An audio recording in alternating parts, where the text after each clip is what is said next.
dans le chapitre calcul littéral avec les élèves des classes de 3e.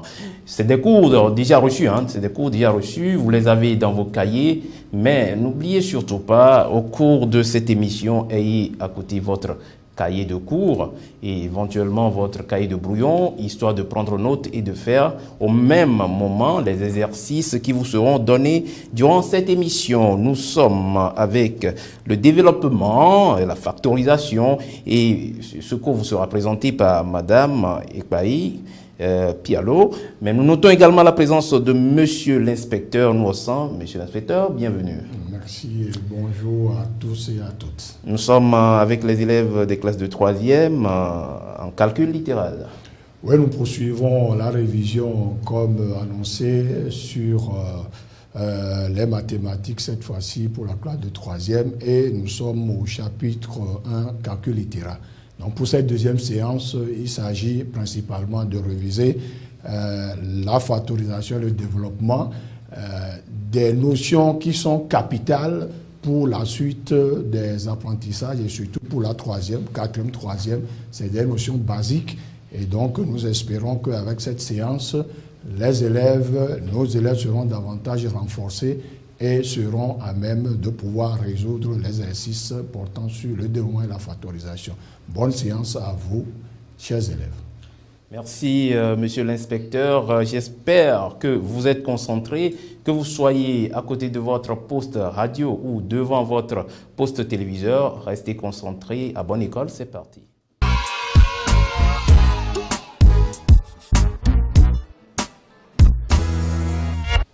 Bonjour, chers élèves de la classe de 3e. Bonjour à tous. J'espère que vous allez bien et Dieu merci. Nous continuons aujourd'hui la révision avec vous en mathématiques et sur le chapitre calcul littéral, principalement les développements et les factorisations. Donc, comme c'est dit, j'espère que vous avez vos cahiers, vos livres SIAM 3e et un brouillon pour bien suivre. Alors, si vous avez tout ça, nous allons continuer avec la révision. Il y aura 3 parties principalement ici. D'abord, les objectifs pédagogiques. Ensuite, des rappels des notions que vous avez déjà vues et des formules sur développement et factorisation. Ensuite, nous traiterons un exercice ensemble et je vous donnerai un exercice d'entraînement. Donc, sans tarder, nous allons passer aux objectifs pédagogiques. Il y en a 2. Le premier, c'est développer une expression littérale. Le deuxième, c'est factoriser une expression littérale. Et comme c'est dit, vous avez déjà tout ça dans vos cahiers, mais c'est juste un rappel. Alors, nous passons sans tarder au rappel. D'abord, le développement. C'est quoi développer une expression littérale? Il s'agira bien de l'écrire sous forme d'une somme. Lorsqu'on me donne une expression littérale à développer, mon objectif, c'est d'obtenir à la fin une somme. Il y a des exemples que vous avez également dans vos cahiers. Lorsqu'on me donne à développer l'expression A, facteur de B, plus C, qu'est-ce que j'obtiens? A multipliera tous les termes qui se trouvent dans les parenthèses. Et donc, lorsque je fais A multiplié par B, j'obtiens AB. A multiplié par plus C, j'obtiens AC. Également, un autre exemple. A facteur de B moins C à développer. Donc, je fais le même travail. A multiplie B, j'obtiens AB. A multiplie moins C, j'obtiens moins AC. Une autre formule, c'est A plus B facteur de X plus Y. Ici, tous les termes du premier facteur multiplieront également tous les termes du deuxième facteur. Et donc, lorsque je prends A va multiplier le deuxième facteur. Ensuite, B multipliera également le deuxième facteur. Donc, j'obtiens A plus B facteur de X plus Y. J'obtiens A facteur de X plus Y plus B facteur de X plus Y. Alors, je vais travailler comme on avait fait dans les deux premiers cas. Donc, A multiplié par X, j'obtiens AX. A multiplié par plus Y, j'obtiens AY.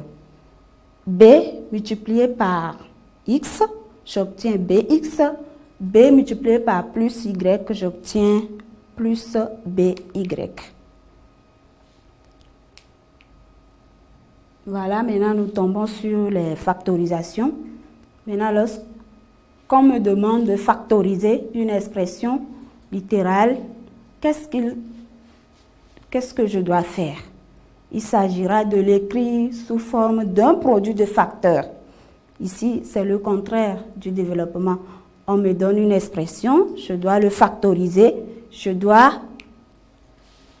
l'écrire sous forme d'un produit de facteurs. Et nous avons également des exemples de formules. Le premier, lorsqu'on me donne AB plus AC à factoriser, je cherche à voir le facteur commun. Et le facteur commun ici, vous le voyez bien, c'est A. Lorsque je mets A en facteur, alors A facteur de combien multiplié par A me donnera AB? Il s'agit bien de B. A facteur de combien multiplié par A me donnera AC? Donc, il s'agit bien de C. Donc, j'obtiens A facteur de B plus C. La deuxième expression, c'est AB moins AC à factoriser. Donc, comme je l'avais fait en haut, il y a également un facteur commun qui est A ici. Je le mets en facteur. Alors, j'obtiens A facteur de B moins C, comme je l'avais fait en haut.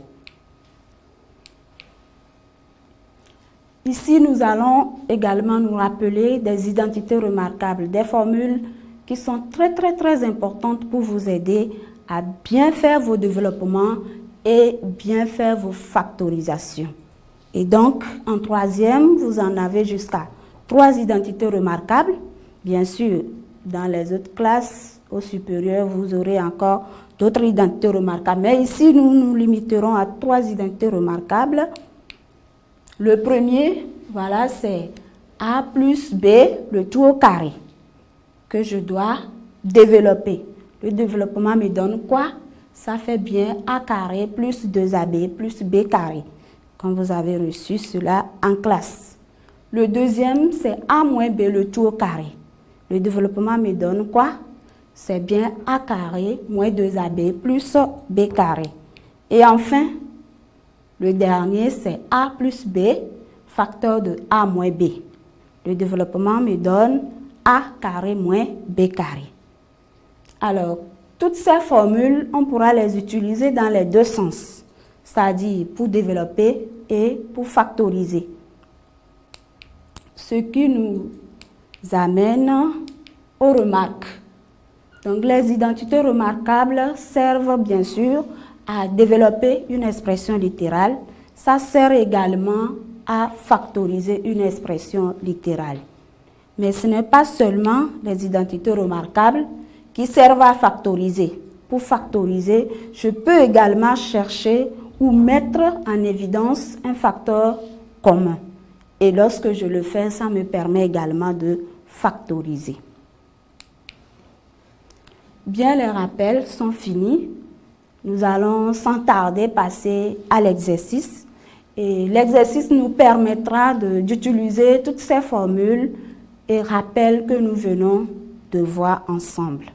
Je vais vous lire l'exercice. Soyez très attentifs pour bien noter et bien cerner l'exercice.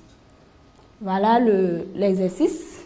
Le petit 1, petit a dit « Développe, réduit et ordonne suivant les puissances croissantes de x ».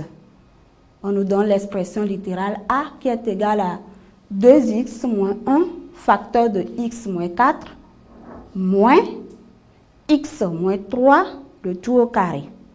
Je reprends pour vous l'expression a égale à 2x moins 1 dans les parenthèses facteur de x moins 4 dans les parenthèses moins x moins 3, le tout au carré. Nous tombons sur le B, le petit b. Là-bas, on nous demande de développer, réduire et ordonner suivant les puissances décroissantes de x.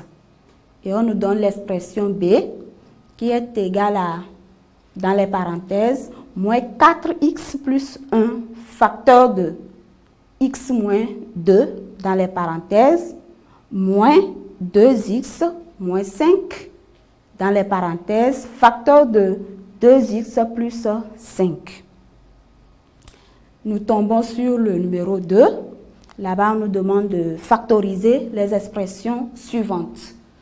L'expression C, on nous donne, dans les parenthèses, moins 2a au carré plus 3a moins 2a facteur de 2a moins 3.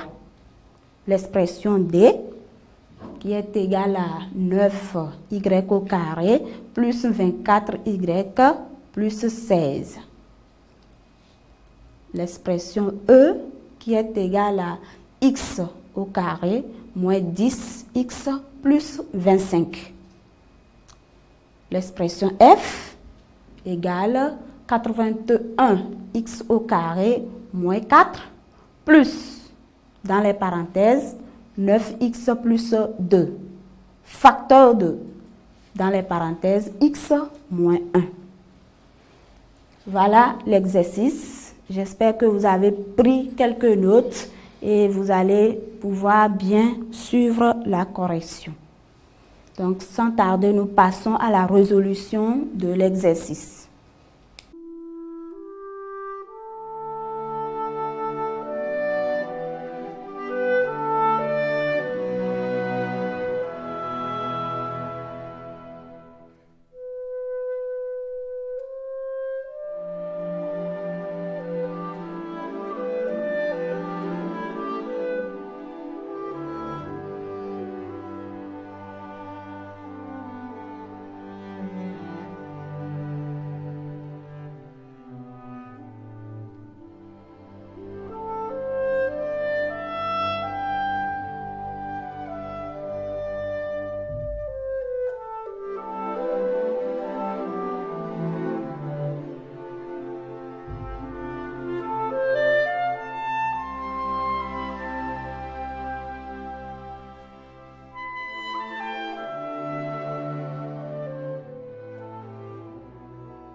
Voilà la résolution.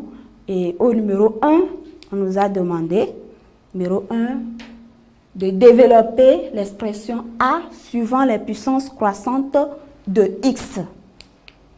Alors, on reprend l'expression A. Je vais vous le relire. L'expression A est égale à 2x moins 1 dans les parenthèses, facteur de x moins 4 dans les parenthèses, moins x moins 3 dans les parenthèses, le tout au carré. Alors ici, nous allons nous mettre à développer cette expression. Et comme on l'avait vu dans les rappels, tous les termes du premier facteur multipliera tous les termes du deuxième facteur. Alors, ce qui m'amène à faire 2x multiplié par x, ce qui donne 2x au carré, 2x multiplié par moins 4, ce qui donne moins 8x, moins 1 multiplié par x, ce qui donne moins x, moins 1 multiplié par moins 4, ce qui donne plus 4. Je continue mon développement. Ici, on a mis moins. Je le remets, je le replace. Le moins, j'ouvre les parenthèses. Ici, je vais réfléchir. Quand je regarde cette expression x moins 3 le tout au carré, je vois bien que ça ressemble à un produit remarquable qui est a moins b le tout au carré. Et on avait vu que a moins b le tout au carré donne a au carré moins 2ab plus b au carré. Alors, lorsque j'applique cette formule, j'obtiens ici x au carré moins 2 multiplié par x multiplié par 3 plus 3 au carré. Maintenant, je vais arranger. Voilà, je laisse tomber les parenthèses. On sait le faire.